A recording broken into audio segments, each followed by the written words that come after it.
नमस्कार मित्रांनो, कसे आहात तुम्ही सर्व. तर तू विचार करत असतील कुठं जाते, तर मी जाते हे घरी गाईस. कारण मी जाणार होते कालच, पण मग म्हटलं यार झोप तर आपली काही खुलली नाही आहे, मग जाऊ द्या आपण जाऊ उद्या. मग म्हणून मी आज निघाले.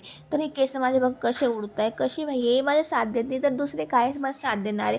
मग मी स्टेशनवर पोहोचली, इतकी गर्दी बघितली. म्हटलं दिवाळीच्या वेळेस तर ठीक होतं यार, पण एवढं सकाळी सकाळी उठून एवढी गर्दी दिसते आणि मला उभं राहावं लागलं या ट्रेनमध्ये. मी काय करू, मला असं होऊन गेलं होतं की मी उगाच या ट्रेनने आली फालतूमध्ये, मी उगाच का असं केलं. मम्मी इतकं म्हणजे बघितली माझी मम्मी कशी मध्ये मध्ये मध्ये मध्ये आवाज करते. जाऊ दे यार, मी तुम्हाला सांगे मी उभीच होती ना. मग हे दोघं मस्त गाणं गाणं म्हणत आहे. मग काही ते मला तोंड बघून समजू शकता की मला किती भूक लागली, कारण मी सकाळपासून एक अन्नाचा दाणा नाही टाकला माझ्या पोटामध्ये, न पाणी पर्यंत येऊन गेली. भुसावळमध्ये पोहोचले, पण ही गाडी इथं आउटरला थांबून गेली. इतका राग येतो ना मला, इतकी भूक लागून गेली यार. जेवण सगळे खाल्लेलं नाही मी.